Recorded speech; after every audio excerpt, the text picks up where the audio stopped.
this stuff, but I sometimes think it's very valuable to actually take a step back and look at it. To compare the ambitions of the bastards who destroyed the world compared to what's happening now and what we as a people, the market economy and technology has done to them. It has utterly disgraced them and everything that they stood for. And it's the greatest source of happiness in my life. So let's talk about these. I just want to list 10 points, if I may. So let's start with number 1. How can you not mention this as number 1? The drug war. The drug war. Okay? Richard Nixon made a national announcement on television that he was going to eliminate marijuana from this country. It was going to go away forever. Why? Because he wanted it to. Because the government has intelligence. They have resources, and they have power, and drugs were going to go away. We were going to get rid of them. Because what else do you need to run the world? You need resources, you need power, you need intelligence. If you put those 3 things together, what's to stop you? I'll tell you what's to stop you. The people. The market economy. You know why? Because people will not be held in cages. That's not our nature. We struggle to be free. And that's exactly what's happened. To me, it is so beautiful. I mean, I know this is probably going to be recorded. I hope you don't mind my saying this. But the fact that it's easier to get marijuana in public schools today than cigarettes or alcohol thrills me to no end. I love it. It's a tribute to human freedom. It's and you know, this has happened in my lifetime. It's very funny because I remember so well sitting in, I don't know, 4th or 5th grade class in public school and having the police come by with their exhibitions of all the dangerous drugs you should not take. It was basically an advertisement, really. Standing there telling us about all the horrible things, you know. I remember so well. I mean, back in those days, there weren't a lot of people that were users, as far as I know. But there was one guy in the back of the class. He was in the back of the class, and he was kind of what they called in the back of the day a pothead. And he was sort of unfashionable. Nobody really liked him. Until the police came and started basically, you know, advertising his lifestyle as being the coolest thing ever. So the cop would like hold up this thing. He goes, "Now this is called marijuana, you know, and these are marijuana cigarettes, sometimes called reefers, sometimes called joints, you know, sometimes called, you know, and I don't know the words for these things. And you know, they come in red and green and purple, and we're just intrigued by this. And so I'm like, oh, this is amazing. You know, our parents never told us about this. So we look back at the guy in the back of the room, you know, the pothead, he's over there with this knowing look like, yeah, I know all about that. Like, this guy is high status.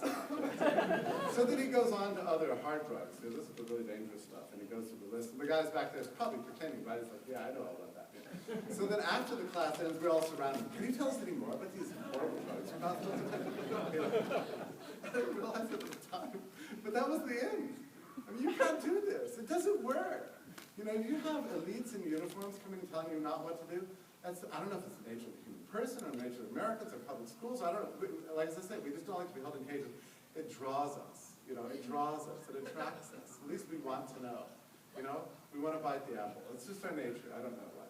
But the point is that all these years later, I'm talking about 25 years, 30 years later, the whole thing is in utter tatters. It is shredded and destroyed.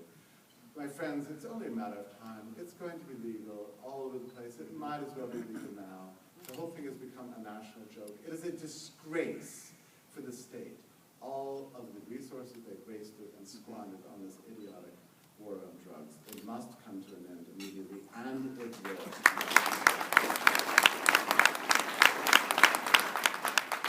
So, just to revise here now, just to look back.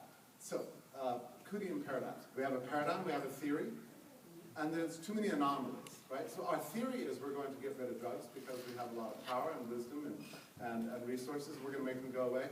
But there's too many anomalies that come along that smash and shatter the paradigm. This is exactly what's happening. The paradigm becomes unsustainable in light of the reality. My second example, hesitate to even mention this because it just horrifies me, but it's the Iraq and the military. You realize, right, that the Iraq war has been going on how long? 25 years. It began so long ago,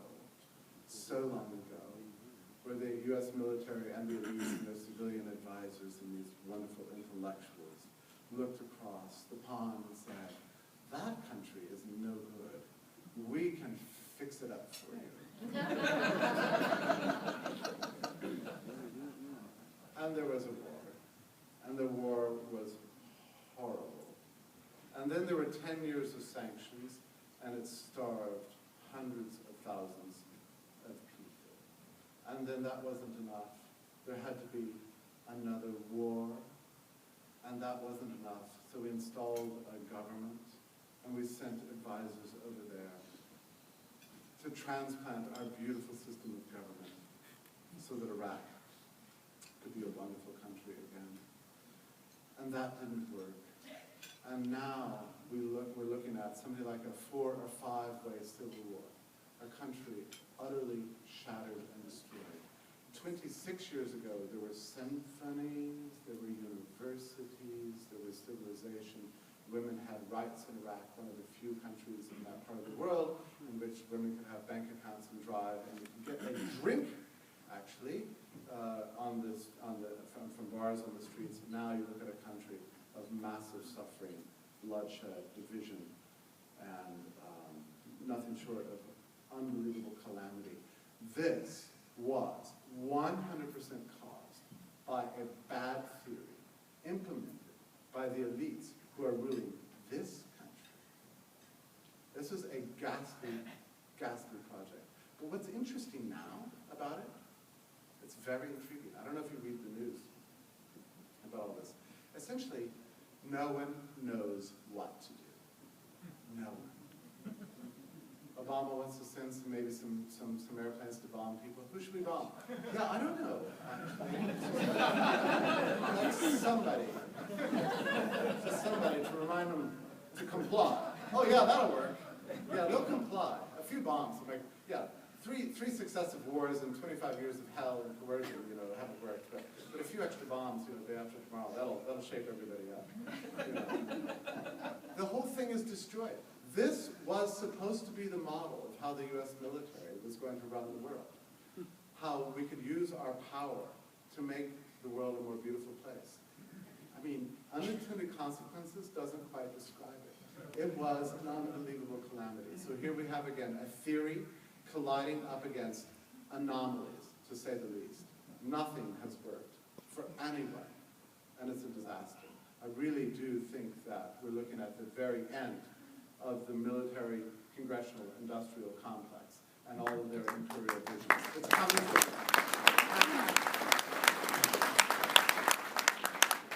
Okay, my third example is the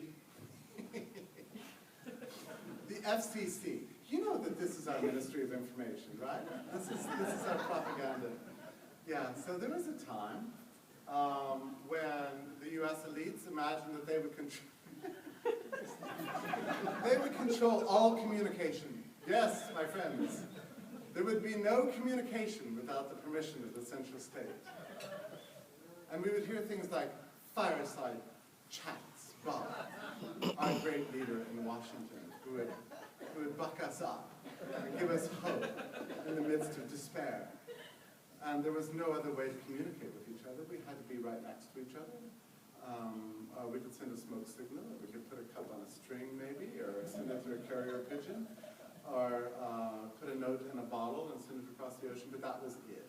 That was the way we spoke to each other. Otherwise, we had to listen to the great leader. It wasn't that different in the 1930s than it is in North Korea today. It's just true. And the FCC has ever since tried to rule and control everything. The FCC is the agency that prevents bad words from being used on radio.